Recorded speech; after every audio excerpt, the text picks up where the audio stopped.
কথাটা হলো এই যে আমাদের তরুণ প্রজন্ম তারা নষ্টের ভিতরেই বড় হয়েছে, তারা বড় হয়েছে একটা নষ্ট পরিবেশের ভিতর, এবং এই নষ্ট পরিবেশে বড় হওয়ার ফলে এই নষ্ট পরিবেশ মানুষের স্বভাব চরিত্র যেভাবে নষ্ট করে এটা অস্বীকার করার কোনো উপায় নেই যে তাদের ভিতরেও কারো কারো স্বভাব চরিত্র সম্পূর্ণ নষ্ট হয়েছে।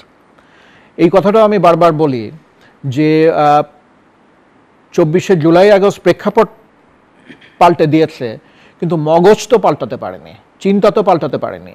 যেই লোকটা মিথ্যা কথা বলে, 24শে জুলাই আগস্ট ঘটে গেল বলে কি সে মিথ্যা কথা বলা ছেড়ে দিয়েছে? যার লোভ বেশি, যে লুটপাটে যার কোনো সমস্যা নেই, সে কি 24শে জুলাই আগস্ট ঘটেছে বলেই লুটপাট ছেড়ে দেবে এবং সে নতুন নতুন সুযোগ খুঁজছে? এবং এর ভিতরে তো তরুণ সমাজেরও অনেকে আছে। কাজে এই মুহূর্তে আমরা যেটা দেখছি সেটা আসলে খুব আশ্চর্য হওয়ার মতো কিছু না। ক্ষমতাহীন একটা গোষ্ঠী হঠাৎ করে কিছুটা ক্ষমতার স্বাদ পেয়েছে, এদের ভিতরে যাদের স্বভাব চরিত্র খারাপ তারা এই সময়টাকে ব্যক্তিগত স্বার্থে তারা ব্যয় করছে। তো এইটা হিউম্যান সাইকোলজিতে খুব যে মানে অভাবনীয় একটা ব্যাপার তা না। আমরা কষ্ট পাই এজন্য যে বিপুল পরিমাণে যে ত্যাগ এবং যে রক্তমূল্য আমরা দিয়েছি, তারপরে এগুলো দেখতে আমাদের খারাপ লাগে এবং আমরা ভীষণভাবে কষ্ট পাই। আরও একটা জিনিস আমি আপনাদের মাধ্যমে পরিষ্কার করে বলতে চাই যে এই মাস্টার মাইন্ড কথাটা ভুলে যেতে হবে। মাস্টার মাইন্ড বলে কিছু নেই।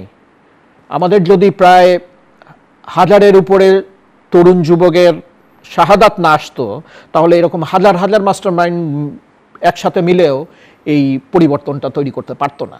ওই রক্তের দিকেই তাকাতে হবে। কিসের মাস্টার মাইন্ড? এই ছেলে মেয়েগুলো যখন অকাতরে তাদের জীবন দিল, তখনই আসলে মূল ঐক্য তৈরি হলো। তাহলে আমরা আসলে কিসের উপরে দাঁড়িয়ে আছি? আমরা রক্তের উপরে দাঁড়িয়ে আছি, আমরা কোনো মাস্টার মাইন্ডের উপরে দাঁড়ায় নাই। এবং এই মাস্টার মাইন্ড কথাটা আমাদের বহু জায়গায় বহু রকমের সমস্যা সৃষ্টি করছে। আপনি আবু সাইদের কথা চিন্তা করেন। আবু সাইদ কি মাস্টার মাইন্ড?